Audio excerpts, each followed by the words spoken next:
دیکھیں وہ 33 ارب تو اتنا ہے کہ وہ زرداری صاحب کی جیبیں اتنی بڑی ہوئی ہیں کہ وہ یہاں سے چلتے جائیں تو اتنے پیسے جیبوں سے گر جائیں گے. وہ 33 ارب تو وہ ہے, یعنی اتنی لوٹ مار کی ہوئی ہے انہوں نے. وہ تو میں سمجھتا ہوں کہ اونٹ کے منہ میں زیرے کے برابر ہے. لیکن جو بنیادی چیز یہ ہے کہ ہمارا جو نیب کا موجودہ لا ہے, ان کو ہم نے کہا کہ آئیں بیٹھ کر اس قانون کو مزید مضبوط کرتے ہیں.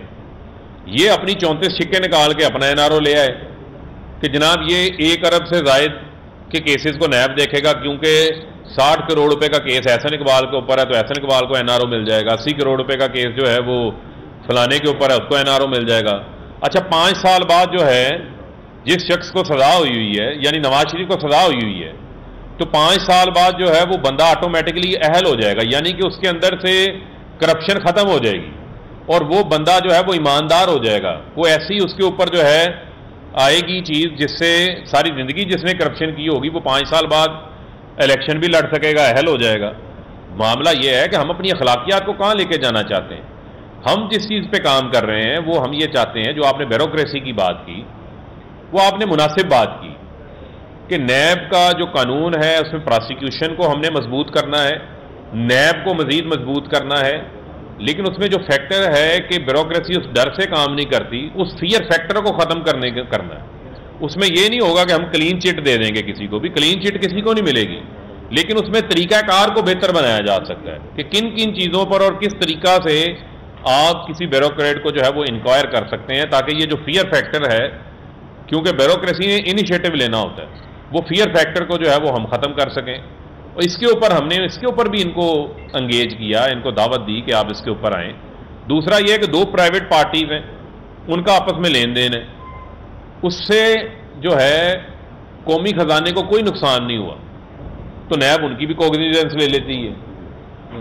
اس کے لیے پاکستان کے اندر قانون موجود ہے, دیگر ادارے موجود ہیں, ان کے تحت جایا جا سکتا ہے. تو بہت ساری چیزوں کو ٹھیک کیا جا سکتا ہے.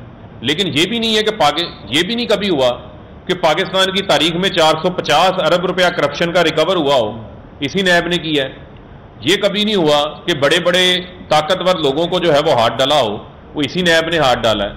تو ہم نے قانون سازی کو بہتر کرنا ہے, کہ توازن ٹھیک کرنا ہے, ریشنلائز کرنا ہے, اور احتساب عدالتیں نہیں بنا کر اس احتساب کے عمل کو تیز کرنا ہے, مضبوط کرنا ہے. منصور ختم کریے, آخری بات ختم کریں میری جان, آخری پھر کرنے اس کو.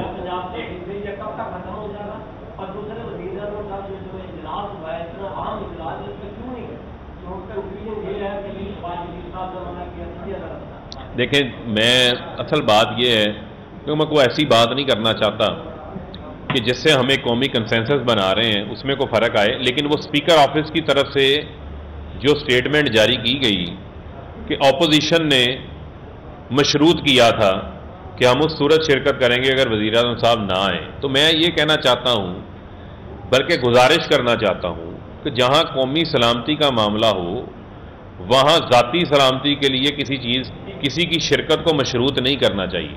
اور میں امید کرتا ہوں کہ آئندہ اجلاس کے اندر اپوزیشن کو بھی اب سمجھ آ گئی ہوگی, وہ اس قسم کی شرط نہیں رکھیں گے. وزیر اعظم صاحب نے قومی کنسنسس کریٹ کرنے کے لیے وہ نہیں گئے, لیکن وزیر اعظم صاحب قومی سلامتی کے حوالے سے ہر فورم کے اوپر جانے کو بھی تیار ہیں, اور آپ نے دیکھا بھی ہے کہ انہوں نے ملک کو اس حوالے سے بہترین طور پہ لیڈ بھی کیا ہے, اور اس کی پذیرائی بھی جو ہے وہ پورے پاکستان کی عوام نے کی ہے. جہاں تک رہ گئی بات آپ نے بل کی بات کی تھی, اس حوالے سے آپ کی تمام جو ہمارے عہدے داران ہیں وہ رابطے میں ہیں, اور اس حوالے سے انشاءاللہ آپ کو اچھی خبر جلد مل جائے گی.